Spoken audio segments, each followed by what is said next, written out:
Hey there, cats and kitties. I am the Blues Man, Johnny Blues, and with this video, I'll be discussing my thoughts on episode 6 of the anime series, Hibike Euphonium, and another great episode I thoroughly enjoyed. Just the charm of this series, the characters, and the way they're telling the story, this grand story of, these girls who want to be able to play their instruments and potentially go to nationals. Not all of them do, and, there is some competitorship that they bring up in this episode, which I thought was a nice welcoming thing. And that sense of adversity, personal adversity for, anyone who is trying to learn to play an instrument. And of course, you go through this phase of, oh, I'm never going to do it and I suck and everything like that. And it's very much the crux of Hoozuki's sort of story arc in this episode. And the girls are trying to make her become sort of comfortable with her tuba and everything like that. But of course, we also see that Taki-sensei has, he wants to get everybody ready for the summer prefecturals, which this particular school has never gone beyond. And so he's going to sort of flip everything up in the air and make it so that the students all years in this school have to basically audition to be a part of the ensemble that will go to the prefecturals. And so that basically means it doesn't matter if you are a senior or a first year. If you're good at playing your instrument, no matter what year you're in, you're potentially going to be in. So it's going to set a lot of people at odds, and we don't actually see any sort of competitorship along those lines in this episode, but just knowing that's coming, well, it could throw a wrench in the works in relationships and such like that in potential, episodes to come. But I absolutely loved sort of the focus of trying to get Hoozuki to appreciate her tuba or tubacabra, which I love that she gave this name.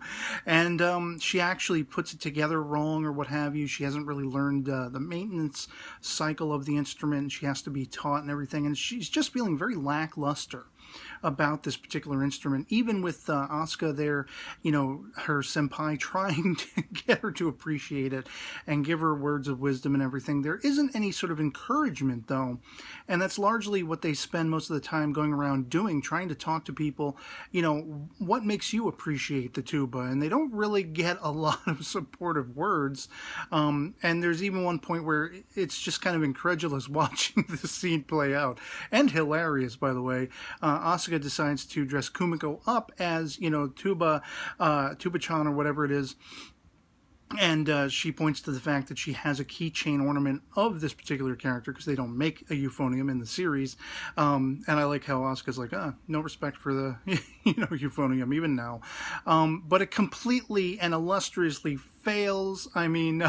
Hoozuki doesn't even care. She just leaves, and it's more so Midori's, who's constantly, by the way, name-checking Asuka. She's like, keeping referring to her as Sapphire, and she's like, oh, it's Midori, by the way. But Midori, because she's such a fan of Tuba-chan, she falls heads over heels for it. You have Hoozuki just sort of walking away and being bored, going off by herself. Finally, somebody drops the other foot, the other foot drops, basically. Well, why don't you get her involved in an ensemble? Get her playing the music, get her feeling that vibe and actually hearing the music coming together, and this might be something to prompt her to respect the instrument and find a level of, comfortability and just, being enamored with it, as she was when she first got sort of sidled up with the tuba. And this is where, once again, this show just comes together so artistically and beautifully for me. I was grinning ear to ear because it's not just, as you see in the scene, Kumiko and Midori, they are there waiting for Hoozuki respectively, but you also have all these other characters who are kind of playing their instruments very lowbrow, so you almost can't hear them, to emphasize the ensemble that is coming together with the main trio of girls. And it was just absolutely eloquent and beautiful, and I loved it. I mean, that's why I love this series, that charm and that love and that passion for music and playing up the realism of the frustration and all those things that you're confronted with when you are trying to learn an instrument. I mean, I've tried to learn several instruments in my tenure in my life, from, a snare drum to a guitar to a keyboard. And you go through that phase where it's like you're first opening yourself to this world of wonder, but then you end up, you're not quite doing as good as you should be and everything, and you start to feel lackluster for the whole thing. And if you're not given encouragement, you'll walk away tentatively from that instrument. And that's what the fear was for Hoozuki in this episode, and she totally has a rebound. She's got her love re-inflamed by the end for this tuba, and I loved it. I absolutely loved it. You have this great sequence as well, playing on the relationship going on between Kumiko and Kosaka, respectively, where she has to go to Kosaka because Kosaka is basically in charge of the instruments and, I guess, the cases that you can sign out and, carry them home and everything like that. And they need a soft case for Hoozuki's tuba. And I love how you basically have Kumiko throwing back the line from the previous episode, "Oh, that sounds like something you would say," and Kosaka's basically like, "Oh, payback, huh?" And she's like, "Maybe." I thought that was absolutely adorable. They're becoming playful again. There's a friendship burgeoning once again between them and strengthening, and I think we're going to see that come together.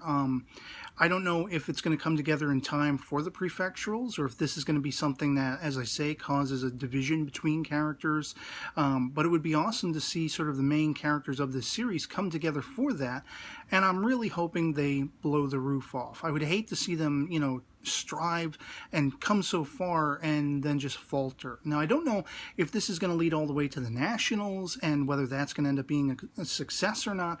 I mean, anything is possible, but I almost want to err on the side of realism in real life where we don't always win. And so it's going to be interesting to see how the story plays out along those lines. And then, calling back on the whole thing where, Kumiko basically has to dress up. Asuka wants her to say, "You were born to blow me." That's like the second time in the series we hear this line, and I lost it. I was just like tearing up. I was laughing so hard at that. But yeah, another fantastic episode in this series. I absolutely love and adore it. And I'd love to hear from you guys in the comments below what you thought of episode 6 of Hibike Euphonium, if you've seen it. If not, get on top of it and check out the series because it's just awesome as far as I'm concerned. Otherwise, that'll be pretty much it for me on this, and I hope this video finds you well, and I'll catch you all later. Peace.